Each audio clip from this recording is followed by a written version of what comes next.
Bom dia! Salva de palmas para a nossa equipe de comunicação que faz um vídeo desse, vai! Muito legal! Seja muito bem-vindo à Red, que alegria te encontrar nessa manhã, ainda mais por ser o início dessa série que foi preparada com tanto carinho, com tanta expectativa, série que nós chamamos Parecidos com Jesus. Então, se você tem alguém que é muito parecido contigo, quer se candidatar para a próxima temporada dessa série, entre em contato com a gente, tá bom?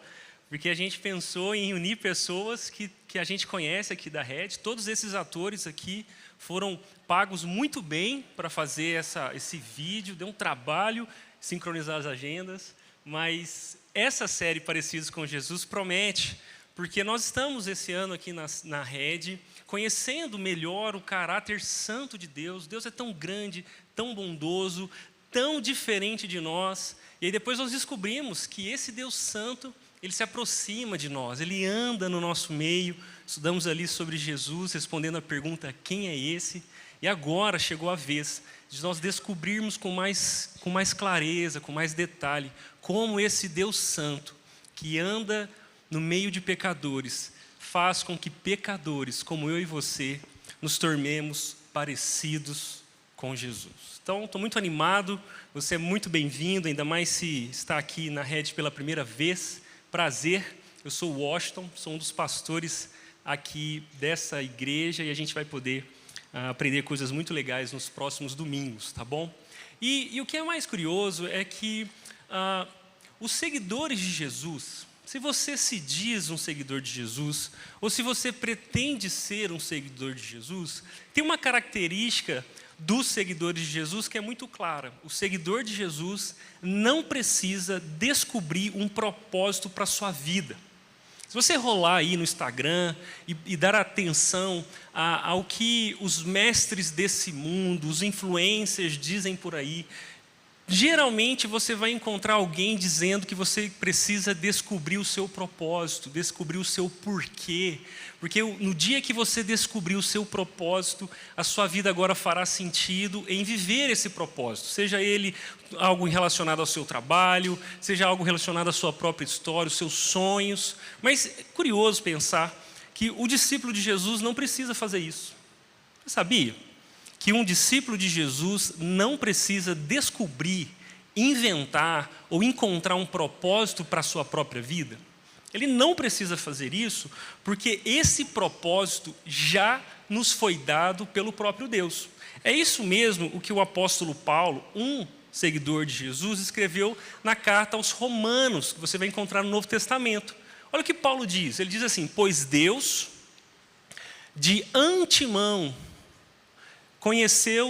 Deus conheceu de antemão os seus, ou seja, o seu povo, e os predestinou, ou seja, deu um destino prévio para que eles se tornassem semelhantes à imagem do seu filho, a fim de que ele fosse o primeiro entre muitos irmãos. Então, talvez o primeiro degrau dessa nossa série é dizer que Deus tem um propósito para a sua vida. E esse propósito está definido, ele é claro, fazer com que você se pareça com Jesus. É uma espécie de configuração de fábrica. Você, tendo se dado conta disso ou não, esteja consciente dessa vontade de Deus para a sua vida ou não, você foi criado por Deus para se parecer com Jesus. Eu amo essa linguagem de Paulo, porque ele diz assim, antes mesmo de tudo começar, antes de Deus dar o start na história humana, Ele tinha um propósito: fazer com que o seu povo se parecesse com o irmão mais velho, primogênito, se parecesse com Jesus. Então, nessa família de Deus, nós temos uma grande referência, que é o próprio Jesus. Jesus é parecido com o Pai, Ele é a imagem de Deus Pai, e nós que somos adotados por Deus para compor essa família, fomos chamados para olhar para Jesus e se parecer com Ele. Essa linguagem me encanta porque eu sou filho único. Não tem ninguém lá em casa que se parece comigo exatamente. Eu sou o único filho dos meus pais. E essa coisa de se parecer com os irmãos não fez parte da minha infância. Mas aqui na Rede tem muitas famílias, muitas pessoas que eu nem sabia que tinham um vínculo familiar, mas foi só bater o olho na lata, a latinha de um, latinha do outro, filho de peixe, peixinho é. Algumas dessas pessoas estavam aqui no vídeo, mas tem outros por aí que você olha e fala: nossa, é a lata do seu irmão e tudo mais. Você se parece com alguém da sua família? Curioso, porque eu não tenho irmãos, mas eu cresci com essa pergunta: com quem que eu me pareço mais? Com meu pai ou com minha mãe? E eu confesso que eu só fui achar na minha família alguém que tinha o olho puxadinho assim, numa tia-avó. Meu pai ficava preocupado com isso, minha mãe também. E aí achamos uma tia-avó. Ótimo.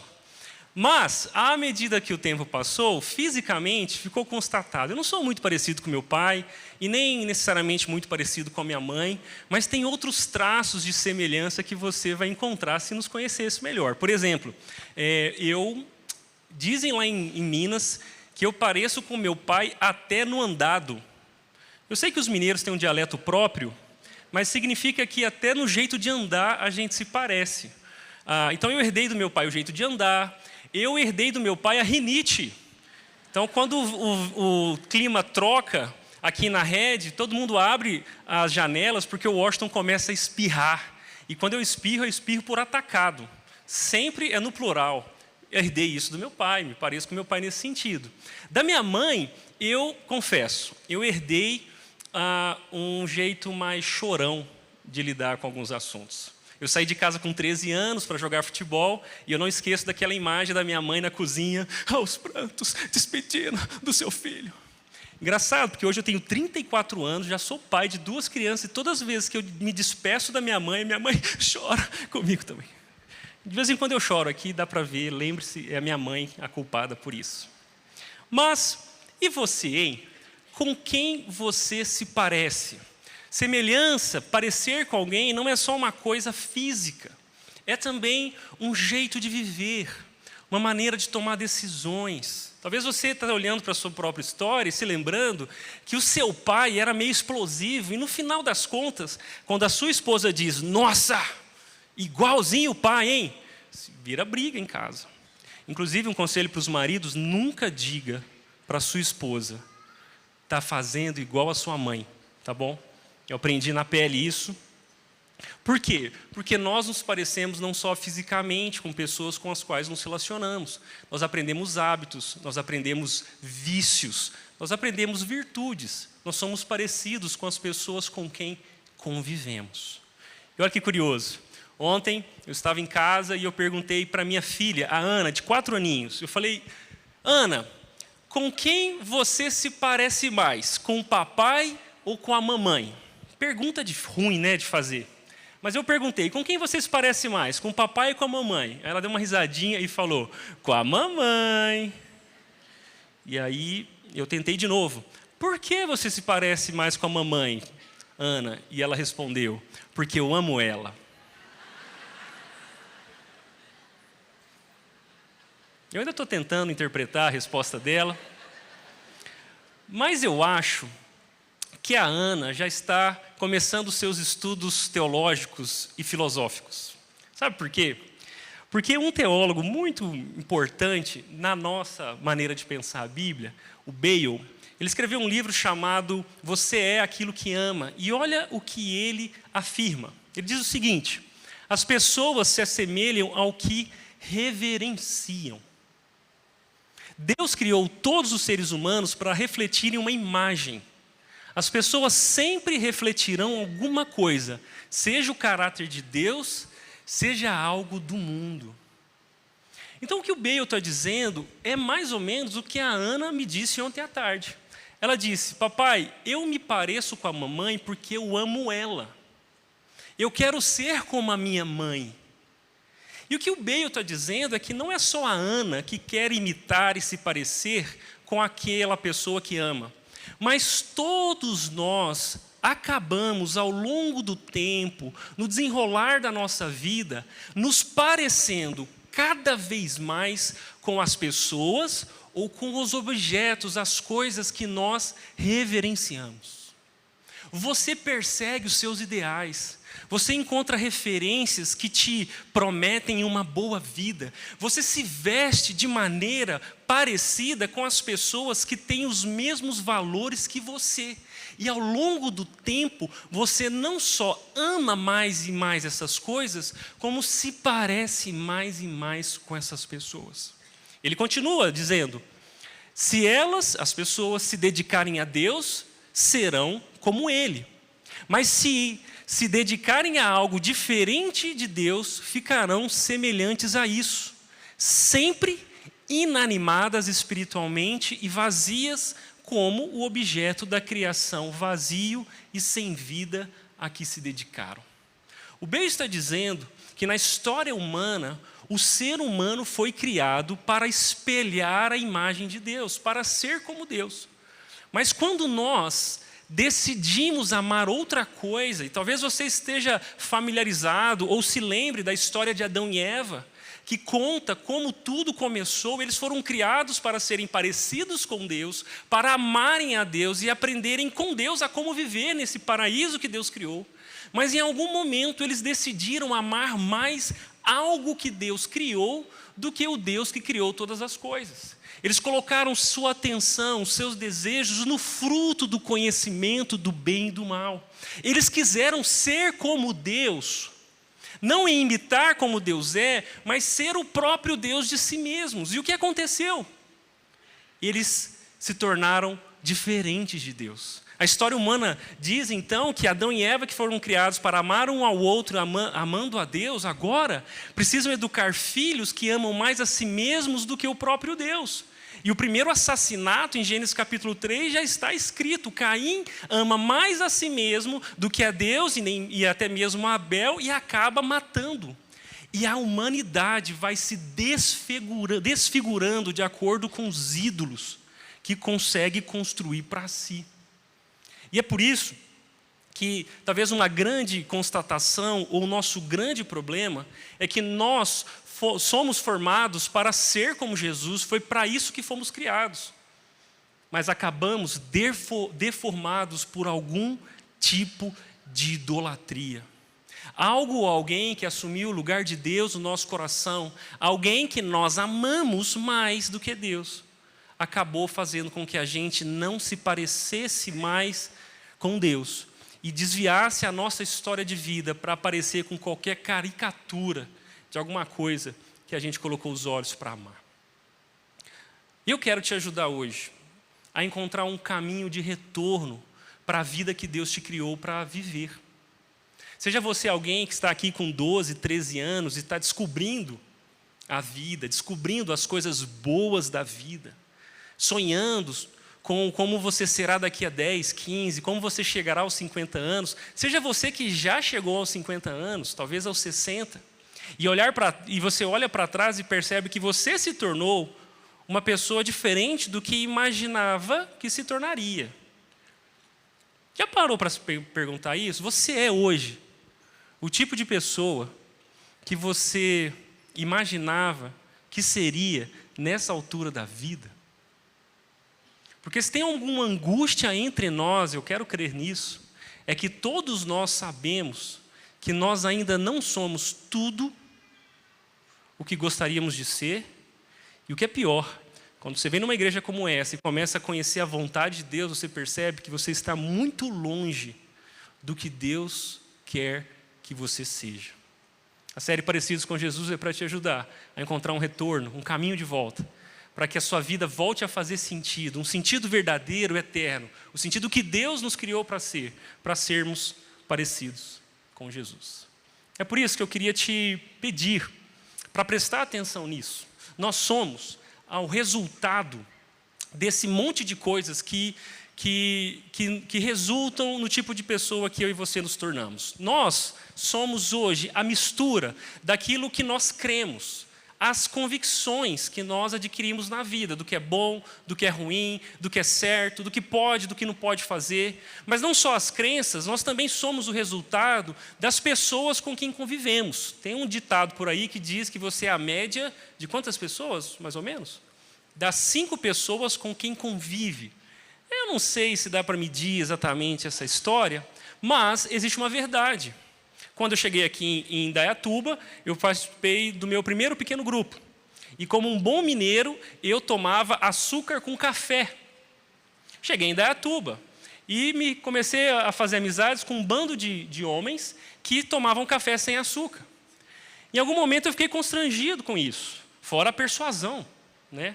Porque quem toma café sem açúcar parece que vira um militante do assunto. E aí eles começaram a me persuadir e depois de alguns meses eu falei, tá bom, vou tirar o açúcar. Porque eu era um problema para o pequeno grupo, eles tinham que trazer açúcar toda vez para mim. E eu disse, tá bom, vou tomar sem açúcar. Fiquei 30 dias tomando café sem açúcar com ódio. Ódio da vida. Sem sabor, sem nada, aquela coisa, por amor à aceitação do grupo. 30 dias depois, eu percebi que o café tradicional era bem diferente do gourmet. Tinha outros sabores. Alguém me disse que dá para tomar café e sentir gosto de chocolate. E aí eu nunca mais tomei café com açúcar. Fui convertido por aquelas pessoas. E se você toma café com açúcar, Deus quer fazer uma obra na sua vida também. Porque nós somos influenciados pelas pessoas com quem convivemos. Eu passei a acreditar de outra maneira, de outra forma em como tomar café, por conta das pessoas com quem convivi. E isso também está muito relacionado com as situações que formaram a nossa história. Se eu te perguntasse, se a gente se encontrasse no hall e eu perguntasse para você, quem é você? Provavelmente você contaria uma história. Você diria, eu nasci em tal lugar, eu tive um casamento assim, eu fui pai, eu fui mãe, eu inclusive sofri um acidente, porque as situações que nós vivemos vão modelando quem nós somos. Tem pessoas que estão aqui e são extremamente ansiosas, porque foram surpreendidas por situações na vida que fizeram você acreditar que a vida nem sempre funciona de uma maneira previsível. Tem pessoas que não conseguem confiar em outra pessoa porque foram traídas por amigos, por cônjuges. E aí fica difícil confiar que alguém pode realmente ser confiável. Ontem, na nossa aula aqui no Red College, eu perguntei, num exame anônimo que nós fizemos, quem tinha amigos de confiança. E algumas pessoas disseram, eu não tenho amigos de confiança. E eu tenho certeza que isso tem a ver com algum tipo de deslealdade que essas pessoas experimentaram na vida. Percebe? Crenças, pessoas, situações e hábitos modelam quem nós somos. Nós somos agora a geração do hábito, né? Hábitos atômicos, o milagre da manhã.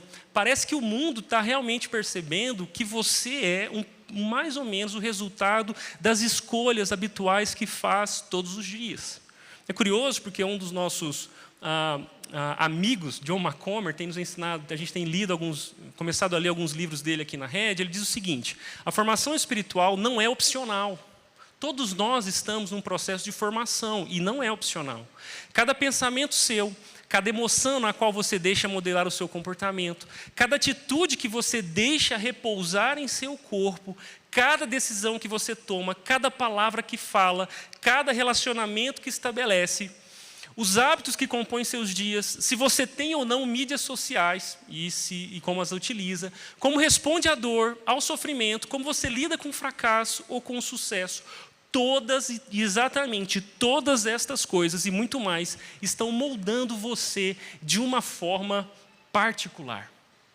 É por isso que nós não estamos num processo estagnado de formação. E eu quero te mostrar que, para ser parecido com Jesus, você vai perceber que você precisa deixar de ser parecido com seus ídolos, com aquilo que você ama mais do que Jesus. Então, eu e você, antes de descobrirmos como ser parecido com Jesus, nós precisamos descobrir o que nos atrapalha de ser, qual o nosso grande inimigo. E eu quero chamar isso de idolatria, porque eu e você estamos nessa tensão de sermos como Jesus, de nos parecermos com Jesus, ou de continuarmos seguindo o rumo desse mundo, atrás dos nossos ídolos e dos valores da nossa cultura. Nesse exato momento, você está tomando decisões de seguir a Jesus ou de seguir os seus ídolos. Mas a boa notícia é que Deus é o mais preocupado em te ajudar a se parecer com Jesus. Ele te trouxe aqui. Você tomou uma boa decisão. E a partir do que você vai descobrir hoje, daqui em diante, eu oro para que você tome decisões tão boas quanto essa, de vir a esse lugar e ouvir a voz de Deus. Uma boa decisão que você pode também tomar é abrir a sua Bíblia comigo em Romanos capítulo 12. Romanos capítulo 12 é um texto extremamente importante para pessoas que querem se parecer com Jesus. Olha o que diz Romanos, capítulo 12. Nós vamos ler 2 versos. Diz o seguinte: portanto, irmãos, peço a vocês que entreguem o seu corpo a Deus. Pelas misericórdias de Deus, eu peço a vocês que entreguem o seu corpo a Deus como sacrifício vivo, santo e agradável a Ele. Esta é a verdadeira forma de adorá-lo. Verso 2. Não imitem o comportamento ou os costumes deste mundo, mas deixem que Deus os transforme por meio de uma mudança em seu modo de pensar, a fim de que experimentem a boa, agradável e perfeita vontade de Deus. Esse texto é extremamente importante para todo seguidor de Jesus e para a nossa série também. Porque você está lendo Romanos capítulo 12, significa que nos 11 primeiros capítulos, de certa maneira, o que Paulo gastou tempo em dizer é que Deus nos ama. Ele providenciou salvação para todo aquele que crê em Jesus. Ele nos providenciou um Salvador que nos perdoa. Ele ofereceu essa salvação para todos nós. Não existe ninguém que não possa ser alcançado pela misericórdia, pelo amor, pela graça de Jesus, mas aqueles que são amados por Deus, foram salvos por Ele, foram adotados nesta família, onde Deus é o Pai, Jesus é o primogênito e nós somos irmãos uns dos outros. Nós agora somos convocados por Deus para viver de uma maneira muito prática e coerente com essa salvação. E é por isso que ele diz, pelas misericórdias de Deus, eu peço a vocês que vocês ofereçam o vosso corpo como um sacrifício vivo, santo, agradável, e não se conformem com este mundo. É baseado nesse texto que eu quero te dar 3 conselhos, 3 decisões que eu e você precisamos tomar hoje, se queremos realmente ser parecidos com Jesus. A primeira decisão é viver em adoração. A primeira decisão que você precisa tomar para se parecer com Jesus é viver. Viva em adoração, é o que diz o versículo 1. Portanto, irmãos, pelas misericórdias de Deus, eu peço que ofereçam o seu corpo como sacrifício vivo. Eu não sei se te estranha ler essas palavras, mas eu pensei que quando Paulo nos chamasse a adorar a Deus, talvez ele usaria outras frases, tipo: peço que vocês cantem melhor a Deus. Peço que vocês adquiram, se vistam diferente. Mas Paulo é dramático, porque ele está dizendo: vocês agora, que foram salvos por Jesus, precisam oferecer o seu corpo como um sacrifício vivo, que é santo e é agradável a Deus. Esse é o culto racional de vocês. Preste atenção nessas palavras, porque Paulo está escrevendo para uma cultura que sabe muito bem o que é um sacrifício. Para algumas pessoas aqui, sacrifício é acordar 5 horas da manhã e ir no parque correr. Eu admiro você. Para outras pessoas, sacrifício é deixar de tomar café com açúcar. Eu entendo. Para outras pessoas aqui, sacrifício é ter que escutar o palmeirense falar que tem mundial. É sacrifício. Mas o sacrifício sobre a qual Paulo se refere, e o que os seus leitores ali aos Romanos conhecem, é mais ou menos isso aqui. Quando ele diz, vocês que são seguidores de Jesus, agora sacrifiquem o corpo de vocês num sacrifício vivo a Deus, ele está dizendo que assim como a cultura religiosa ali de Israel e tantas outras religiões sacrificavam animais, matavam esses animais em oferta de adoração aos seus deuses, e os israelitas também faziam isso, os cristãos agora devem viver como um sacrifício. Isso significa que talvez muitos de nós um dia tenham dito a Deus, Senhor, se o Senhor quiser, eu estou disposto a morrer pelo seu nome. E nós temos muitos irmãos em várias partes do mundo que estão morrendo por Jesus. Eles estão diante de uma espada, eles estão diante de um revólver, eles estão diante de uma perseguição ferrenha que os leva à morte por serem seguidores de Jesus. Mas o que Paulo diz é que legal que muitas pessoas podem estar dispostas a morrer por Jesus. A grande verdade e a grande pergunta é se eu e você estamos dispostos a viver para Ele. Então, o sacrifício vivo é alguma coisa completamente consagrada a um Deus.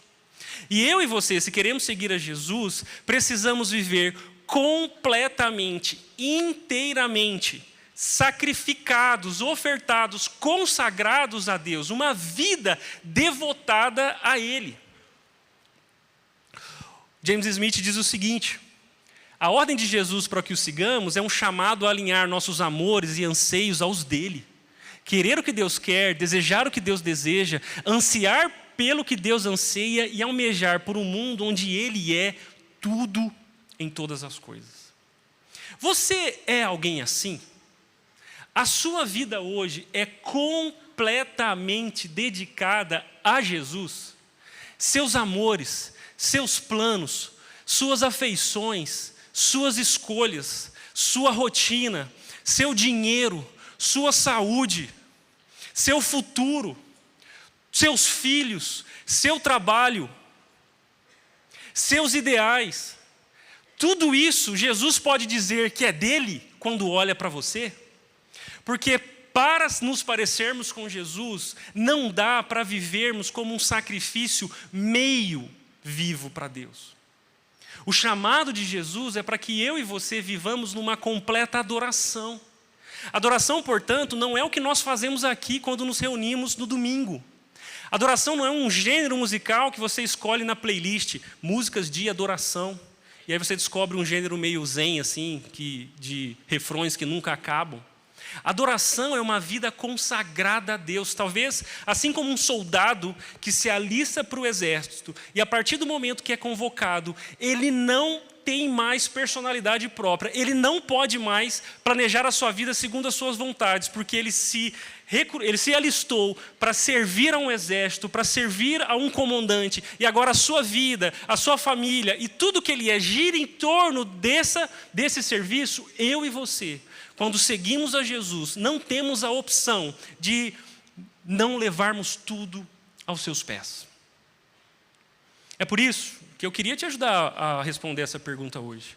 O que em sua vida ainda falta dedicar a Deus? Se um extraterrestre pousasse na sua casa e assistisse você em todos os momentos, ele diria que você se parece com Jesus depois de uma semana te assistindo? Depois de um mês? A maneira com que você planeja a sua vida, a maneira com que você gasta o seu dinheiro. Nós estamos num movimento de nos parecermos com Jesus, e quanto mais próximos dele nós estivermos, mais custará a cada um de nós segui-lo. O que em sua vida ainda falta dedicar a Deus? Talvez eu estou olhando para pessoas que não dedicaram o seu dinheiro a Deus. Talvez eu esteja olhando aqui para pessoas que aqui na igreja parecem muito bons cristãos. Mas quando entram no carro e voltam para casa, eles sabem muito bem, esse marido e essa esposa, que Jesus não é o Senhor daquela família. Talvez a maneira com que você faz negócios é uma coisa que Jesus ainda não pôs a mão. Talvez o que você pensa sobre si mesmo é algo que você não deixou Jesus mostrar uma outra maneira de enxergar. Eu queria te dizer que se você realmente é um seguidor de Jesus ou quer ser, você foi chamado para viver em sacrifício vivo. E eu amo essa expressão de Paulo, que ele diz: isto é o culto racional de vocês. Porque se o pecado arrombou o nosso coração e nos escravizou, quando nós confiamos a Jesus, nós o cultuamos de maneira intencional, levando cada uma daquelas coisas que dizem respeito à nossa vida e à nossa história aos pés do nosso Senhor. O culto racional não é um culto inconsequente, não é um culto emocional, é um culto intencional, onde você oferta a sua vida a Deus. Isso sempre custará muito. Um dia, na minha história, eu e minha esposa decidimos consagrar a Deus os nossos planos de vida. E eu precisei abrir mão de uma profissão. E eu precisei depender de ofertas de outras pessoas. E ela precisou criar um parênteses enorme na sua própria profissão. Ela tinha acabado de se formar em psicologia. E nós decidimos ir para o seminário, estudar, nos prepararmos para sermos alguém útil numa igreja local. Isso rasgou o nosso coração. Por anos eu dependi de ofertas voluntárias de pessoas que não tinham necessariamente condição de fazer isso. E custou muito caro. Mas aquilo foi uma decisão de consagrar a Deus os planos da minha vida. Muitos aqui já me ouviram dizer, muitos sabem que aqui em 2026 eu imaginava que estaria sendo campeão do mundo pela 4ª vez da Copa do Mundo, e que eu aposentaria rico e famoso e 4 vezes campeão do mundo com 34 anos. Eu era um jogador de futebol e sonhava isso na adolescência. Eu acho que Deus gostou da ideia, eu acho que Deus não gostou da ideia da minha vida, né, de eu ser rico e famoso aos 34 anos. Mas gostou da ideia de consagrar a Ele tudo que eu faria com a minha história. E você? O que você sabe que ainda não foi completamente dedicado a Jesus na sua história? Eu quero te encorajar a dedicar a sua vida inteira a Deus. O segundo conselho, a segunda decisão que eu e você precisamos para nos parecermos com Jesus, conforme Romanos capítulo 12, é abandonar os seus ídolos. Olha o que o texto diz: e não vivam conforme os padrões deste mundo, mas deixem que Deus os transforme pela renovação da mente, para que possam experimentar qual é a boa, perfeita e agradável vontade de Deus. Paulo está dizendo que o mundo lá fora, os valores desse mundo, os ídolos desse mundo, exercem uma influência profunda na maneira com que nós vivemos. E todos aqueles que não seguem a Jesus nem sabem que são influenciados por esses valores, por essas rotinas, por esses ideais. Mas quando a luz do Evangelho acende no nosso coração, nós conseguimos perceber uma diferença daqueles que estão seguindo a Jesus e daqueles que estão seguindo o seu próprio coração. Quem conhece a Jesus percebe que existem 2 maneiras de viver nesse mundo. É exatamente o que eu já mostrei para você. Quem conhece a Jesus consegue discernir, consegue perceber que Jesus está indo numa direção contrária desse mundo, e é por isso que Paulo diz: não vivam conforme este mundo, os padrões desse mundo, os ídolos desse mundo. Mas para te ajudar a entender o que significa abandonar os seus ídolos, deixa eu te mostrar o que o Tim Keller diz. Tim Keller diz o seguinte: um ídolo é qualquer coisa que você olhe e diga, no fundo do seu coração, se eu tiver isso, sentirei que a minha vida tem um sentido, e então saberei que tenho valor, estarei seguro e em posição de importância. Qual é a coisa?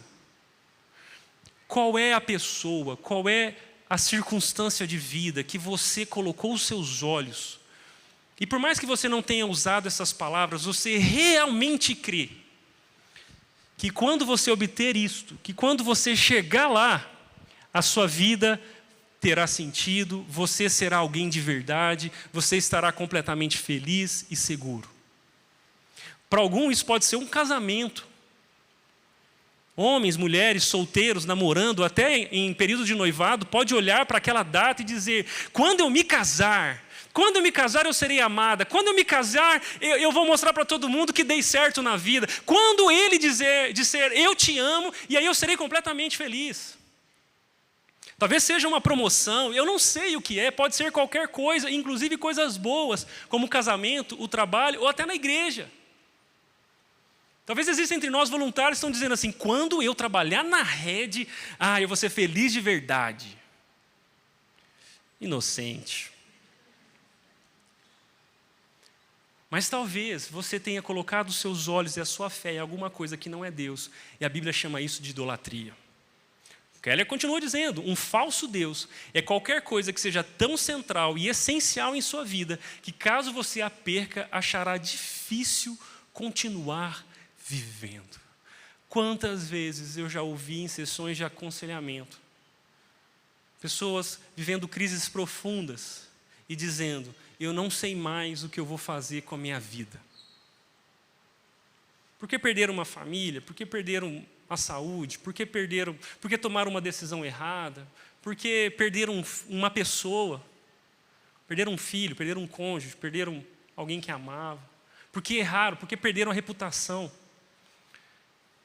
E elas realmente disseram: eu não sei o que eu vou fazer com a minha vida a partir de agora. Então um ídolo pode ser tudo aquilo que você quer ter, quer ser, e você confia que será mais feliz quando chegar lá, ou qualquer coisa que você perdeu, ou tem medo de perder, acreditando que se isso acontecer, a sua vida perderá o sentido, o valor, você deixará de ser quem é.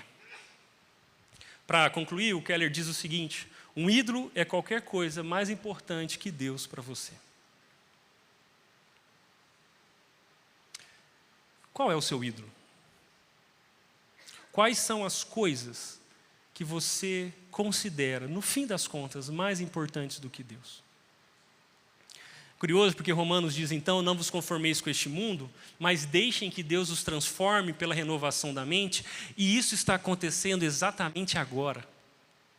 Deus está te mostrando que Ele merece e quer ser tudo dentro de você. E para que isso aconteça, para que Ele seja tudo dentro de você, na sua vida e na sua história, algumas coisas precisam perder o valor que tem para você hoje. Por isso, a renovação da mente é uma outra maneira de enxergar a vida, de enxergar Deus e de enxergar a si mesmo. Por isso, eu quero te convidar a deixar com que Deus renove o seu entendimento, renove a sua mente, porque você não experimentará da vida que Ele planejou para você, essa vida que Paulo diz que é boa, perfeita e agradável, se você não abandonar os seus ídolos e viver em adoração, que são as duas decisões que precisamos tomar hoje aqui, as duas primeiras. E olha que legal, eu pensei numa maneira de exemplificar mais os possíveis ídolos que têm guiado a nossa história, que têm guiado o nosso mundo. Na antiguidade, os gregos adoravam a Ártemis. E cada cultura dava um nome diferente ao valor da beleza, da estética. Inclusive, isso levou a vários movimentos e desenvolvimento científico. Mas hoje, quando a gente entra numa loja, ou quando alguém vai num salão de beleza, ou quando alguém paga por um procedimento estético específico, ela não está necessariamente consagrando uma maneira de adoração a alguma deusa que tem um nome. Mas talvez existam muitas pessoas entre nós, inclusive eu, que vivemos reféns da beleza, da estética. E talvez esse é um dos nichos de mercado que nunca param de crescer.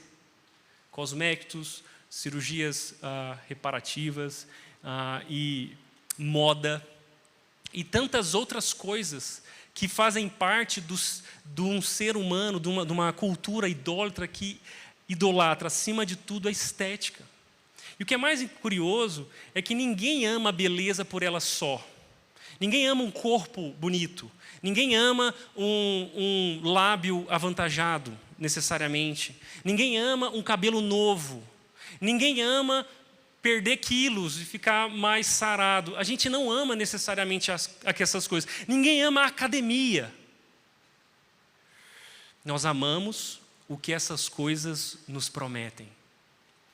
E é por isso que talvez você está devotando a sua vida em qualquer uma dessas coisas que são boas, porque no final das contas, a deusa estética promete aos seus adoradores que se eles forem mais bonitos do que são, serão aceitos, serão amados, serão valorizados, não serão desprezados pelas pessoas que amam.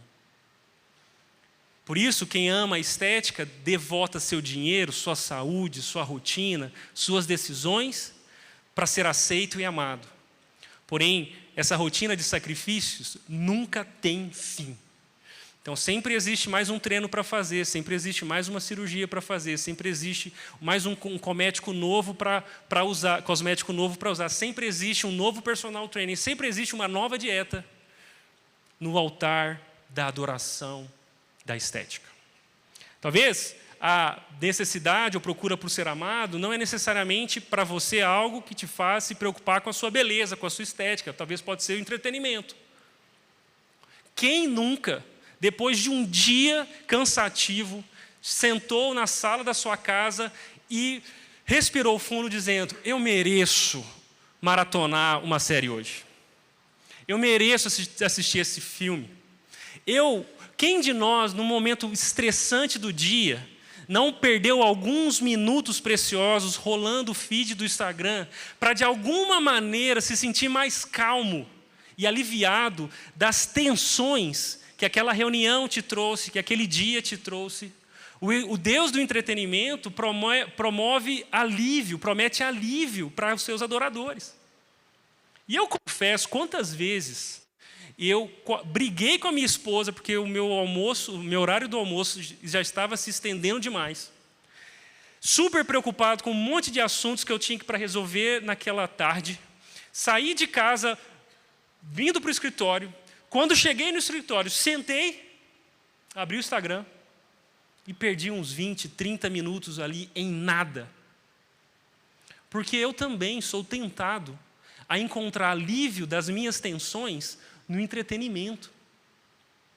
Por muito tempo, eu e a Laís, a gente brincava lá em casa, alguns anos atrás, que no fim da noite, quando a gente sentava para assistir um filme, o que a gente estava fazendo era um devocional. Vamos lá fazer o devocional? A gente ia ler a Bíblia? Não, a gente ia assistir um filme. Como uma piada. Você pode rir, hahaha. Porque o devocional que nós faríamos é o Deus do entretenimento, assistindo Netflix. Ler a Bíblia e orar? Nada. Dormir e descansar, como Deus me ensina a cuidar do meu corpo? Não. Mas devotar 2 horas e meia a alguma série que nos prende até a madrugada? Talvez. Por isso, devocional não é uma coisa que cristãos fazem de manhã cedo lendo a Bíblia. Devocional é uma coisa que o ser humano faz o tempo todo.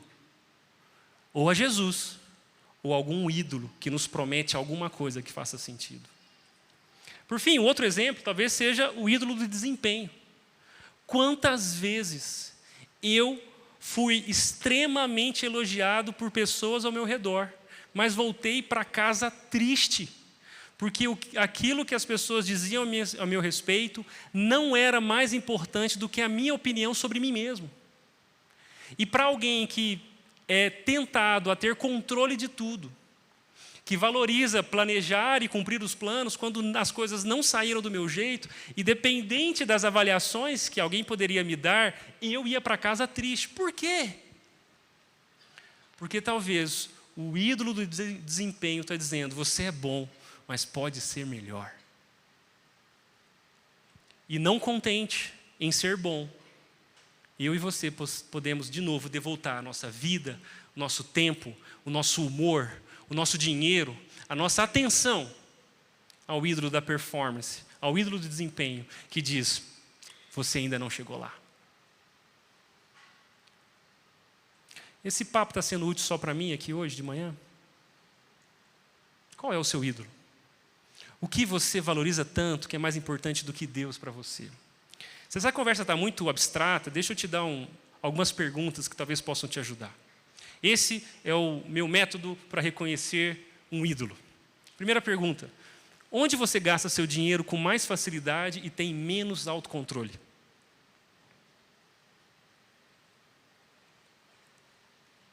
Talvez passar no centro e ver umas bijus não seja uma atitude neutra, mas de adoração, onde você perde o controle.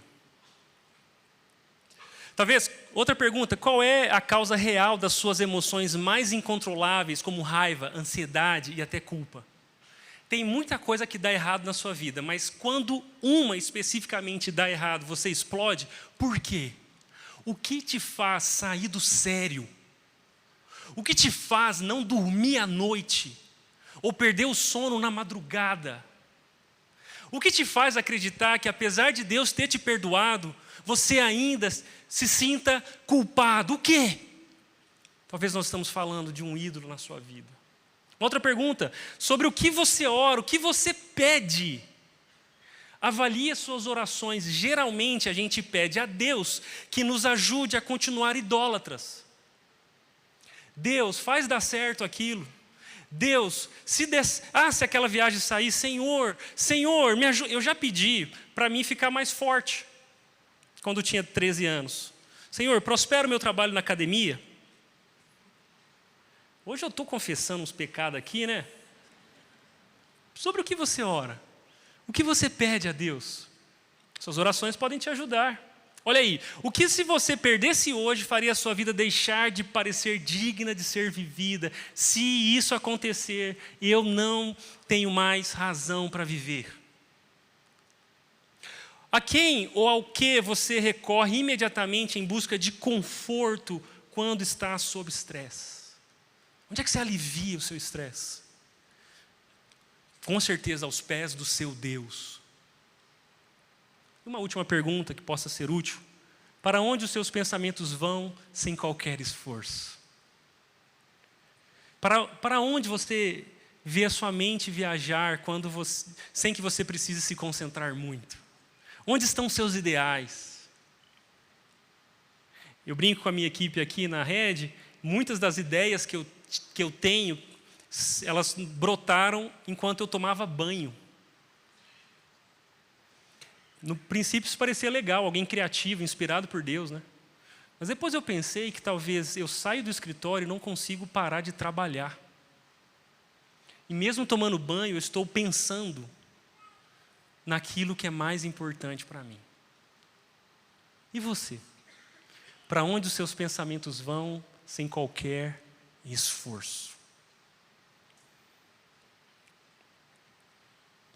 Sabe por que é importante esse clima tenso entre nós hoje? Está tenso aqui, né? É porque são exatamente essas coisas que têm desfigurado a face de Cristo em nós. É por isso que eu quero te convidar a viver em adoração completa a Deus, a abandonar os seus ídolos, mas eu também quero te convidar a confiar em Deus. Porque confiar em Deus é aceitar a possibilidade de deixar de ser como você é. E acreditar que Deus vai te fazer uma outra pessoa que você nem conhece. Talvez irreconhecível.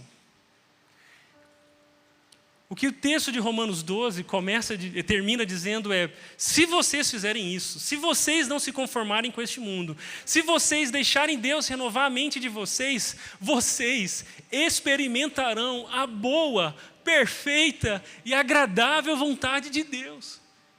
Isso significa que você está a uma decisão, está a um passo, está a uma esquina de viver uma vida que faça completo sentido.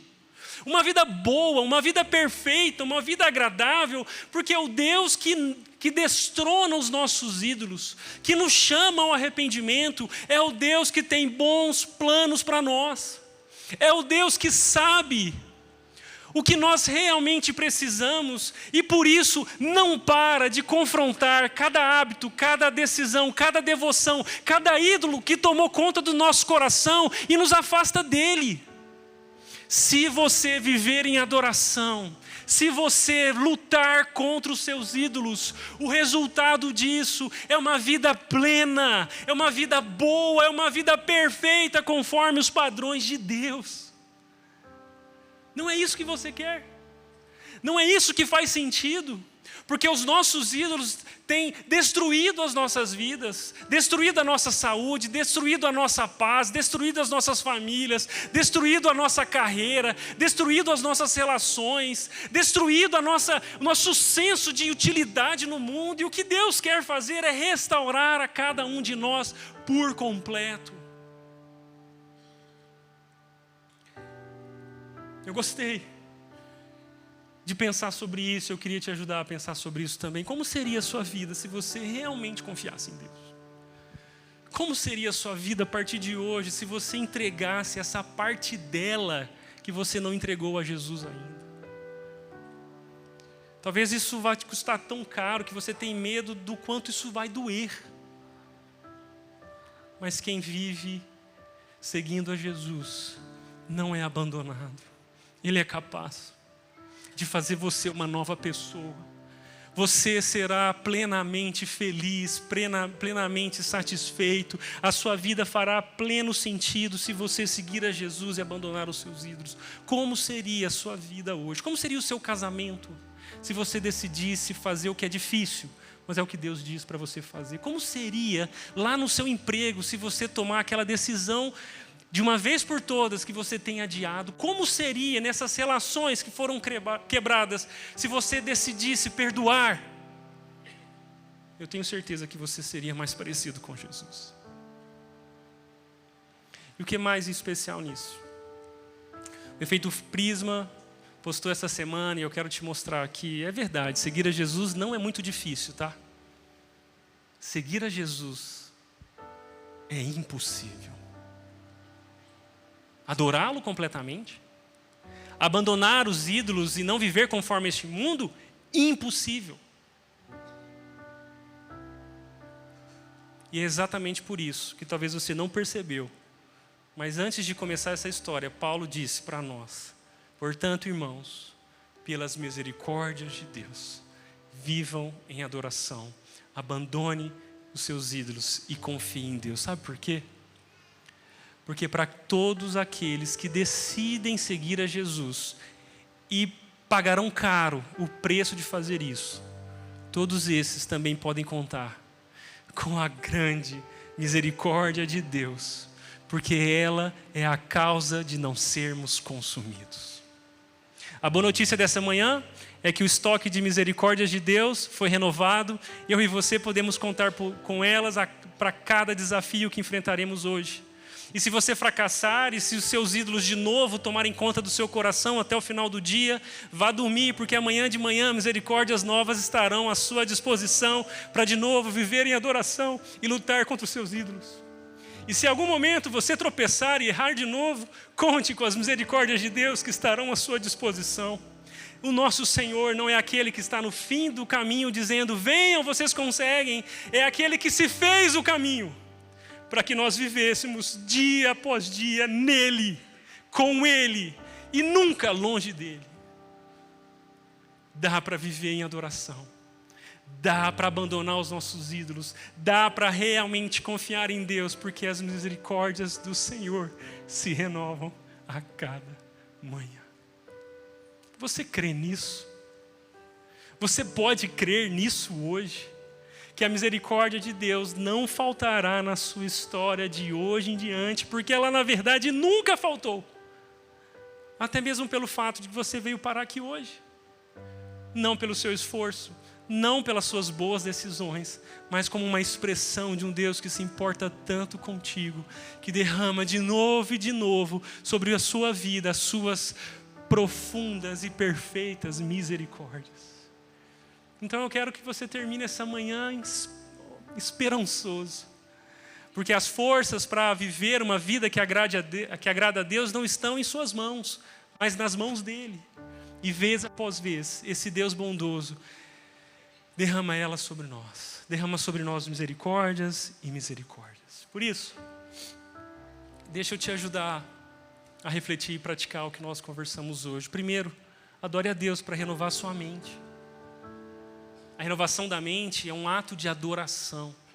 Quanto mais você adora a Deus, mais você põe os seus olhos no que é verdadeiro, no que é bom, no que é justo, no que é sobre Ele. E quanto mais você muda as referências da sua vida, tirando os olhos do que o mundo chama de bom, tirando os olhos do que o mundo chama de belo, você coloca os olhos naquilo que realmente é bom, o próprio Deus, naquilo que realmente é belo, o próprio Senhor, naquilo que realmente é verdadeiro, a palavra de Deus. E quanto mais a sua imaginação é alimentada pela beleza, pela santidade, pela grandeza de Deus, mais o seu coração se dispõe, mais a sua mente encontra a lógica do reino para viver nesse mundo parecido com Jesus. Então adore a Deus e renove a sua mente dessa maneira. Uma segunda verdade, abandone os seus ídolos para se purificar como um sacrifício vivo. Isso significa que quando essa reunião terminar, você e os seus ídolos irão embora e a sua luta é contra eles. Não é contra o mundo mau, não é contra o governo injusto, não é contra os seus familiares que não te entendem, não é contra o seu chefe, não é contra a sua história. A sua luta é contra os seus ídolos. É contra aquilo que você chamou de Deus, é contra aquilo que você mais ama. E que Jesus diz, me dá isso. E adore somente a mim. E por fim, para você refletir e praticar, confie em Deus. Custe o que custar. A minha história aqui na Rede, que já vai há alguns anos, é a história de ver de perto muitas pessoas que tiveram as suas vidas destruídas pelos seus ídolos. Mas eu dou graças a Deus, porque nesses anos até aqui, eu também tenho muitas histórias para contar de pessoas que decidiram confiar em Deus contra a qualquer lógica deste mundo, que experimentaram uma paz que excede todo entendimento, decidiram obedecer a Deus e experimentaram nisso a graça, a bênção de viver em paz com Deus e de desfrutar de ser parecido com Jesus. Famílias inteiras, corações inteiros, circunstâncias inteiras, completamente transformadas porque alguém decidiu, pela misericórdia de Deus, confiar nele. E eu torço para que essa seja também a sua história hoje. A história de alguém que decidiu confiar em Jesus, que decidiu confiar em Deus, custe o que custar. Por isso, eu queria te convidar a, junto comigo, terminar essa manhã orando, recorrendo às misericórdias de Deus, que nos prometem que não seríamos consumidos. Talvez você hoje precisa, sim, oferecer um ídolo a Deus, uma decisão, fazer uma escolha. Eu quero te ajudar a orar por isso. Feche seus olhos, vamos orar. Senhor, muito obrigado, porque ser parecido com Jesus é o plano do Senhor para nós. Mas esse caminho é difícil, de muita dor, de descobrirmos que aquilo que chamamos de bom não era bom, daquilo que chamamos de belo não era belo. Mas nós queremos decidir hoje confiar no Senhor, não viver conforme este mundo e assumir de uma vez por todas a compreensão de que nós somos somente Deus. Essa é a maior honra da nossa vida, sermos chamados filhos de Deus. E por isso nós queremos parecer mais contigo. Ajude a cada homem, cada mulher aqui, a cada um de nós, ajude a nós como comunidade a sermos parecidos com Jesus, custe o que custar. Essa é a nossa oração, em nome de Jesus. Amém.